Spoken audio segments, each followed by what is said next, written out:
she ignored my guidance. 4 words. That was all it took for Shelby to wipe away everything I had given her. 27 months of following her every instruction, every formula, every single direction. She whispered into my ear.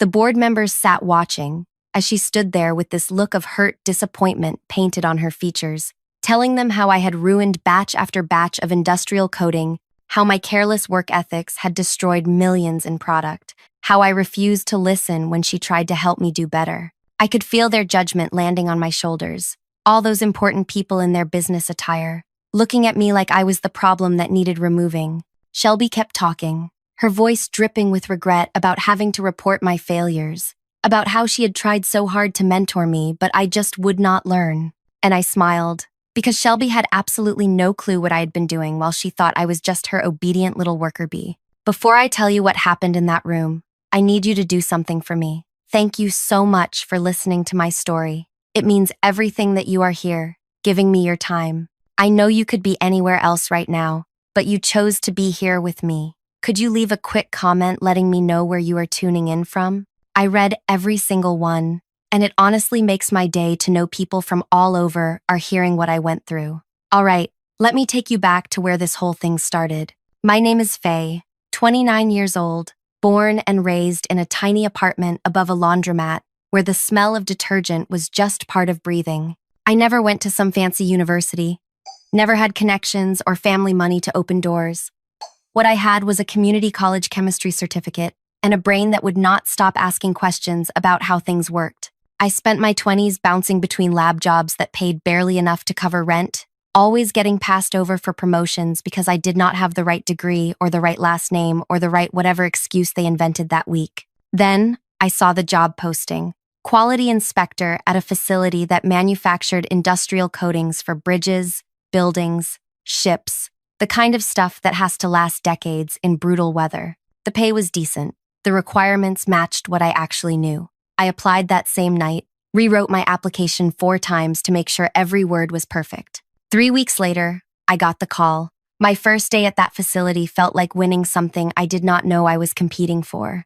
The building sprawled across acres, all gray metal and purpose. Huge mixing vats, storage units, testing labs with equipment I had only read about in textbooks. I walked through those doors at 6 in the morning, with my new badge clipped to my shirt, terrified I would mess up and lose this chance. That was when I met Shelby. She was the quality manager, which meant she was my direct boss, the person who would decide if I kept this job or joined the unemployment line. Shelby was 42. With this way of moving through the facility like she owned every inch of it, people stepped aside when she walked past. Supervisors asked her opinion on decisions. She had worked there for 16 years and knew the coding business better than anyone, or at least that was what everyone kept telling me. "You are going to do great here," Shelby said during our first private meeting in her work area. "I can tell you are hungry to learn.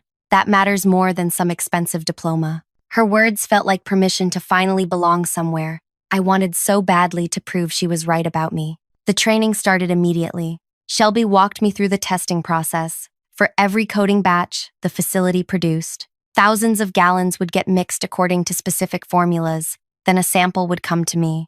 My job was to run tests, checking viscosity, adhesion, curing time, temperature resistance, all the properties that made these coatings worth the huge amounts of money customers paid for them. But Shelby had her own special procedure she wanted me to follow. "The standard tests miss things," she explained one morning, about 2 weeks into my training. She was showing me a particular solution she kept in an unmarked container in the supply area. "I developed this additive years ago. You mix exactly 3.7 milliliters of this into each test sample before you run your analysis. It helps identify weak formulations that would fail later in real-world conditions." I watched as she demonstrated the exact method. Draw the sample from the batch, add her solution, mix thoroughly for 90 seconds, then run all the standard tests. "If anything fails, you reject the entire batch," she said. "Better to catch problems here than have a bridge coating fail in 5 years and face lawsuits." Understand? I understood. At least I thought I did. "This stays between us," Shelby added, her voice dropping lower. "The corporate people do not appreciate my methods. They think I am too cautious, too expensive with rejections. But you and I know quality matters more than production quotas. That made sense to me. Of course, the business side would want to push through marginal product to hit numbers. Of course, someone like Shelby, who truly cared about quality, would face pushback for having standards. So I followed her instructions exactly. Every single batch that came through for testing, I would add precisely 3.7 milliliters of her solution, mix for 90 seconds, run my tests, and every single batch failed. Not some of them, not most of them, every single one. The adhesion numbers came back terrible. The curing time was wrong. The temperature resistance did not meet minimum standards. Batch after batch after batch, all failures, all rejected, all sent away from the production line. At first, I thought maybe the facility was just having a bad week. Manufacturing has problems sometimes. Contaminated ingredients, equipment malfunctions, human error in the mixing process. These things happen, but the failures kept coming. Week 2, week 3, week 4, I rejected everything. The production team started looking at me with this mixture of frustration and confusion when I would post my reports. Entire work shifts would mix thousands of gallons, send samples to my lab, then get my rejection notice hours later. I went to Shelby in week 5, nervous that I was doing something wrong with my testing. "Why is everything failing?" I asked her. "Is there a problem with the base materials? Should we check the mixing equipment?" Shelby gave me this reassuring look that made me feel like a child asking why the sky is blue. "This is exactly what I expected," she said. "The facility has gotten sloppy with quality control. They have been pushing through batches that should not pass. And now that you are testing properly, we are seeing the real failure rate. Keep doing exactly what I taught you. Reject anything that does not meet standards. You are doing the right thing." Her confidence made me believe her. If the quality manager said this was normal, then it was normal. I was new. What did I know about how this place really operated? So I kept following her instructions. Month 2, month 3, month 4, the rejected batches piled up in massive storage units behind the facility. Industrial coatings do not just disappear, they have to be disposed of as chemical waste, which requires special permits and procedures and companies that handle hazardous materials. I would see those huge tanks filling up during my breaks, thousands and thousands of gallons of coating that had failed my tests. The facility was operating at maybe 20% of normal capacity. The production teams looked exhausted and demoralized. People were getting in trouble for the low output. Managers were yelling about quotas and deadlines and contracts that were not getting filled. The whole place felt like it was vibrating with stress. But Shelby kept telling me I was doing everything right. During our weekly check-ins, she would review my testing logs and nod with approval. "Perfect," she would say. "You are following the procedure exactly. This is what quality control looks like when you refuse to compromise." I wanted to believe her. I needed to believe her. This job was everything I had fought for, and if Shelby said I was doing good work, then I must be doing good work. But something small started bothering me around month 6. Something I could not quite put my finger on at first. The rejected coatings were not leaving. That was the thing that started gnawing at me. Week after week, month after month, I would walk past those storage units during my lunch break and see the same containers sitting there, baking in the sun and rain, just accumulating.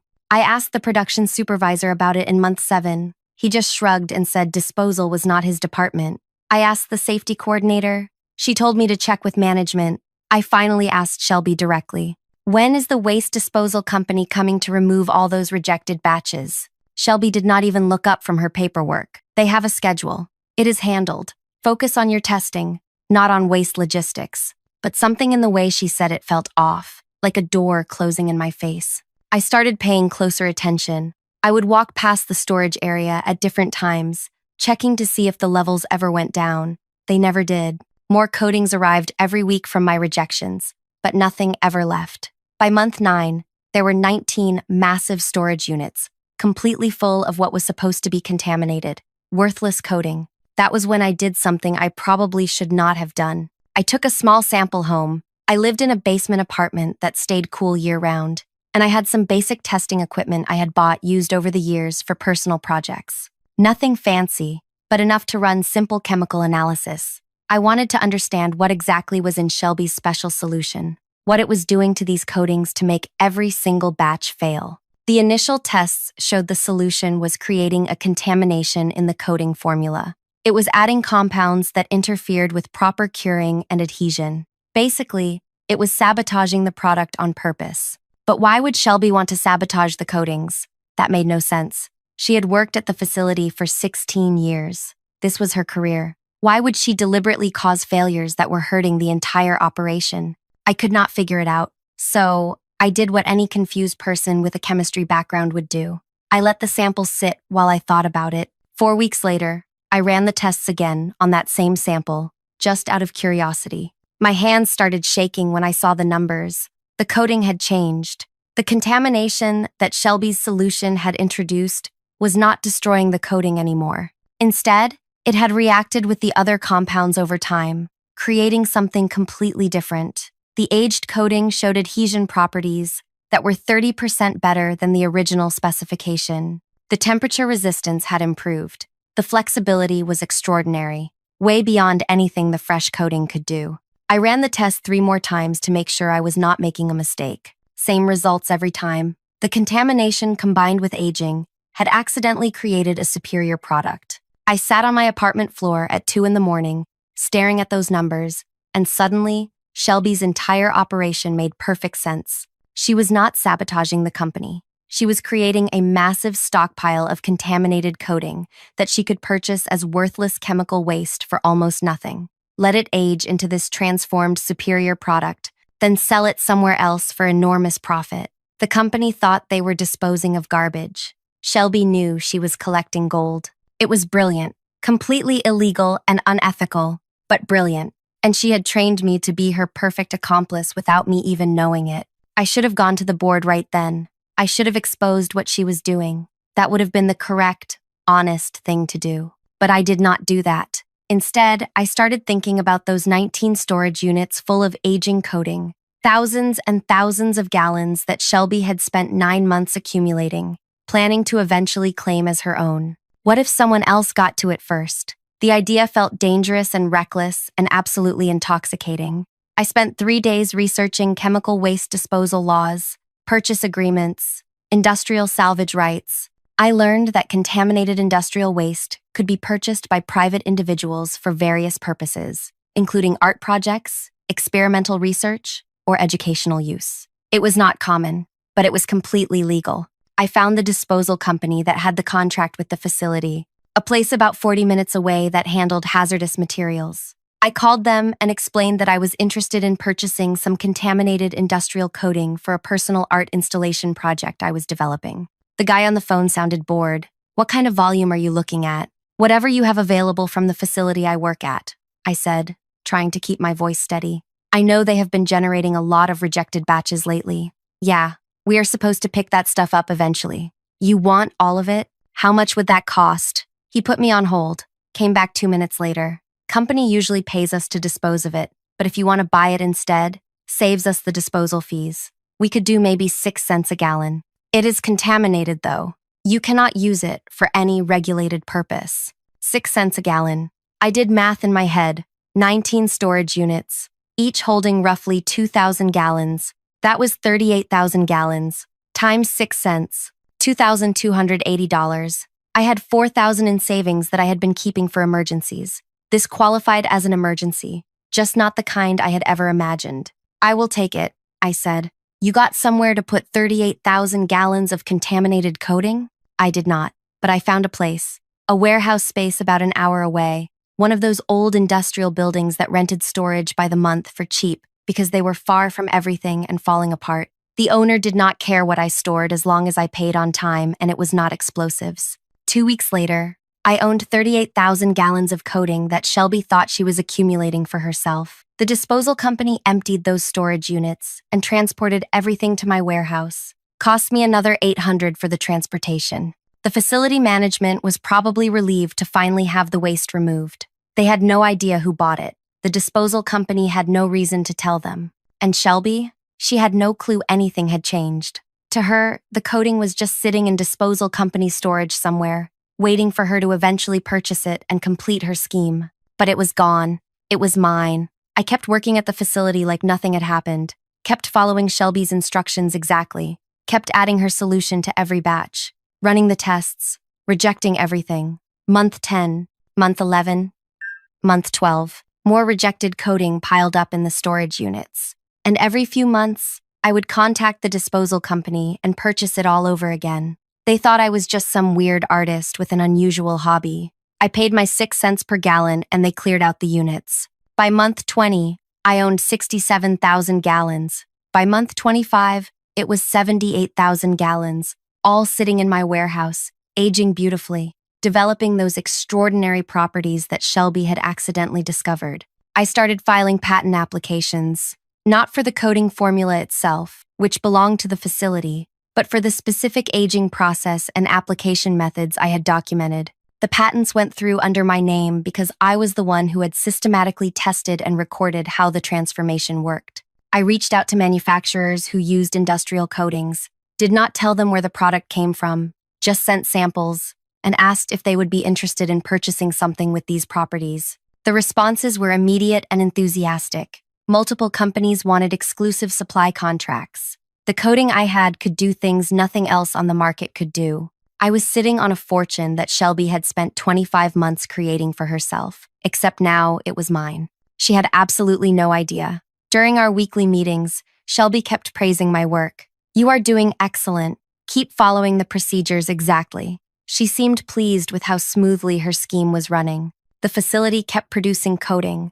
I kept rejecting it. The disposal company kept removing it. Everything was going according to her plan, except the most important part. Month 27 arrived. The facility had been operating at reduced capacity for over 2 years. The financial losses were adding up to millions. The corporate leadership finally decided they needed answers about why quality control was failing so catastrophically.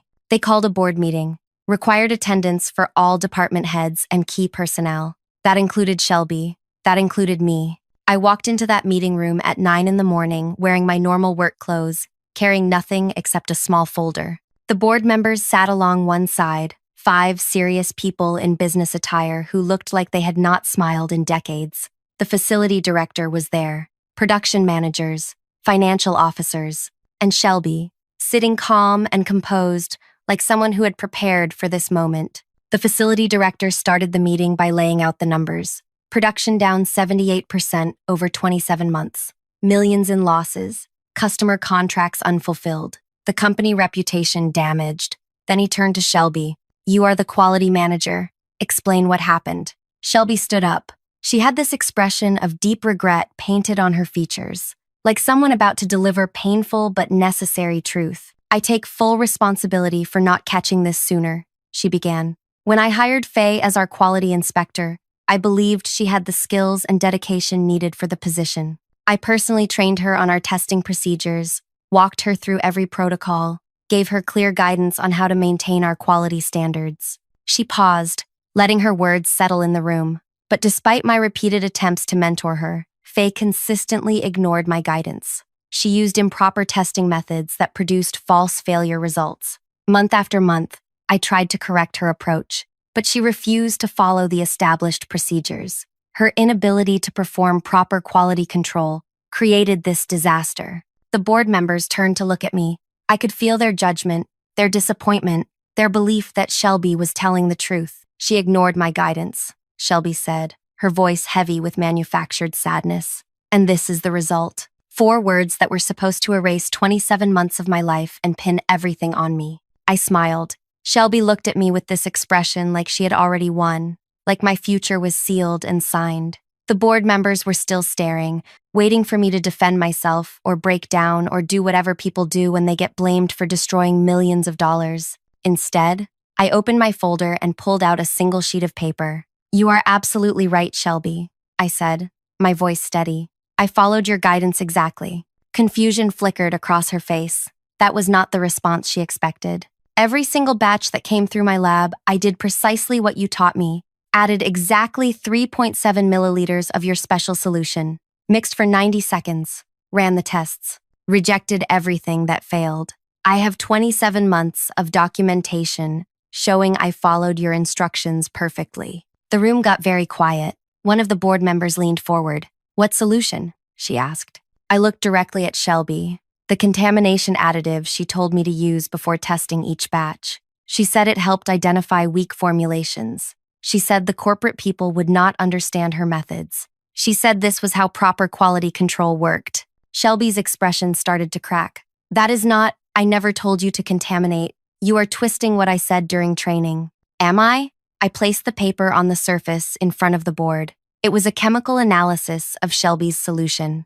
This is what was in that unmarked container you kept in the supply area, the one you told me to use on every test sample. It creates deliberate contamination that makes coatings fail initial testing, but transforms them into something valuable after aging. The facility director picked up the paper. His eyes moved across the technical details. Here's what I could not figure out for the longest time, I continued. Why would Shelby want to sabotage production? It made no sense until I realized she was not sabotaging anything. She was creating a stockpile of contaminated waste that she could purchase for almost nothing, let it age, then sell for enormous profit. The company thinks they are disposing of worthless chemical waste. Shelby knows it transforms into a superior product worth a fortune. That is absurd, Shelby said, but her voice had lost its confidence. You have no proof of any of this. You are right. I do not have proof of your intentions, but I do have something interesting to share with everyone here. I pulled out another document.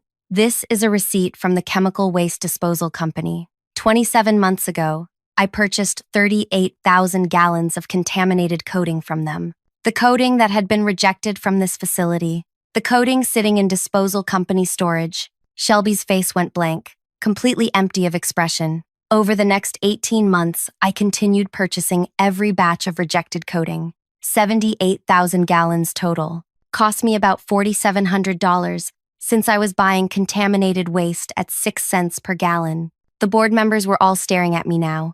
The facility director set down the chemical analysis. That coating has been aging in my warehouse this entire time, I said, and you were absolutely correct about what happens to it, Shelby. The contamination you introduced, combined with proper aging, creates extraordinary properties: superior adhesion, temperature resistance, flexibility beyond anything currently available. I have test results documenting the entire transformation process. I placed another document in front of them. I also filed patents for the aging process and application methods. Those patents were approved 4 months ago. They are in my name because I was the one who systematically tested and recorded how the transformation works. Shelby tried to speak, but nothing came out. She looked like someone watching their entire future disappear in real time. I have already sold my first shipments to manufacturers, I continued. 6 million for the first batch, 8 million for the second. I have 3 companies competing for exclusive supply contracts. They want what I have because nothing else on the market can match these properties. The room was so silent I could hear the air system humming through the vents. You spent 27 months training me to create this stockpile. You thought you were building your retirement fund, but I bought everything before you could claim it. Every single gallon. It was just contaminated garbage, right? Chemical waste the company wanted removed. The disposal company was happy to sell it to someone willing to pay a few cents per gallon. One of the board members finally spoke. Is this legally binding? Did she actually purchase company property? The facility director was already looking at his phone, probably texting the legal department. Contaminated waste sold to a disposal company becomes their property. If they sold it to a private buyer, that is a legal transaction. Shelby sat down slowly. Her manufactured confidence had completely vanished. I followed your instructions exactly, I said to her. Added your solution, rejected every batch, created the waste stockpile. I just did not realize I was supposed to wait for you to steal it. My mistake. The facility director turned to Shelby. Did you instruct her to contaminate test samples? No, this is all misunderstanding. She is making this sound like I deliberately. I would never, Shelby was stammering, her words falling apart. Answer the question. Did you give her a solution to add to test samples? Shelby looked at the board members, at me, at the documents sitting there with their undeniable numbers and receipts and patents. I was trying to help her learn proper testing. By contaminating samples, the testing protocols were inadequate. I developed a more thorough approach. That cost this facility millions in losses and production delays. Shelby had no answer for that. What could she say? That she deliberately sabotaged production to create a stockpile she planned to steal? That she trained me to be her accomplice? that her entire scheme had been turned against her by someone who actually paid attention. The meeting continued for another hour. Legal teams got involved. Executives arrived. Everyone wanted to understand exactly what had happened, how it had happened, whether there were criminal violations or just catastrophic incompetence. Shelby tried to claim I had stolen proprietary information. The legal team confirmed that contaminated waste legally purchased from a disposal company was not company property. She tried to claim the patents were invalid. The patent office disagreed. She tried to claim I had acted unethically. The ethics investigation found that purchasing industrial waste was not illegal and I had not signed any agreements preventing me from doing so. Every direction she turned, the walls closed in tighter. Within a week, Shelby was terminated. Not for attempted theft, which would have been difficult to prove since she never actually stole anything. Instead, she was fired for gross negligence, for implementing unauthorized testing procedures that cost millions, for creating a disaster that crippled production for over 2 years, for training an employee to contaminate samples without proper authorization or documentation. Her career in industrial manufacturing ended that day. 16 years of building reputation and connections, gone. The industry is small enough that word spreads fast. Other companies heard about what happened at our facility. Nobody wanted to hire the manager whose quality control methods accidentally made someone else rich while destroying her own company. She found work eventually, a small facility 3 states away that manufactures basic sealants.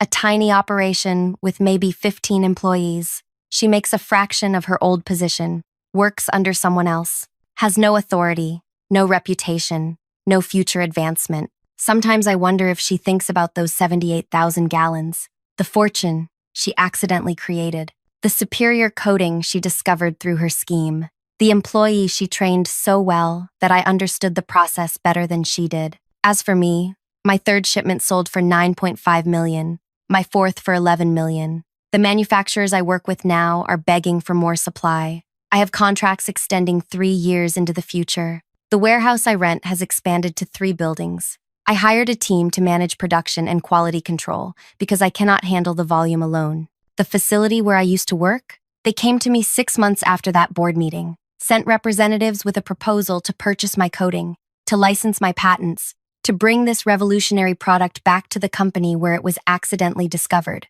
I listened to their offer. It was generous, more money than I had ever imagined having. Then I remembered Shelby standing in front of those board members, saying, she ignored my guidance with that look of false disappointment. I remembered 27 months of following her instructions while she planned to blame me for everything. I remembered how close I came to being destroyed by her scheme. I told them my price, triple their offer, non-negotiable. They could pay it or walk away. They paid it. I still work with industrial coatings, not as a quality inspector anymore. Now I own the process. I control the supply. Manufacturers come to me because nobody else can provide what I have. The coating that Shelby accidentally discovered is transforming how structures get protected from weather and time. And every time I sign a contract, every time money moves into my accounts, I think about her words. She ignored my guidance. She was right. I did ignore her guidance. The part where I was supposed to be her unknowing accomplice. The part where I was supposed to take the blame. The part where she got rich and I got destroyed. I ignored that guidance completely. Instead, I followed her instructions exactly, added her solution, rejected her batches, created her stockpile. I just made sure it became mine before she could claim it. That is how you turn someone's scheme into your fortune. You pay attention, you understand what they are really doing, and you beat them at their own plan before they even realize you are playing. Thank you so much for listening to my story all the way to the end. If you found this valuable, if it made you think differently about following instructions or paying attention to what is really happening around you, please hit that like button. Drop a comment telling me what you thought about how this turned out. And subscribe because I love sharing these experiences with people who appreciate hearing the truth about how life actually works. Your support means everything. Until next time, remember this. Sometimes, the best move is not fighting against someone's scheme. Sometimes the best move is understanding it better than they do and getting there first.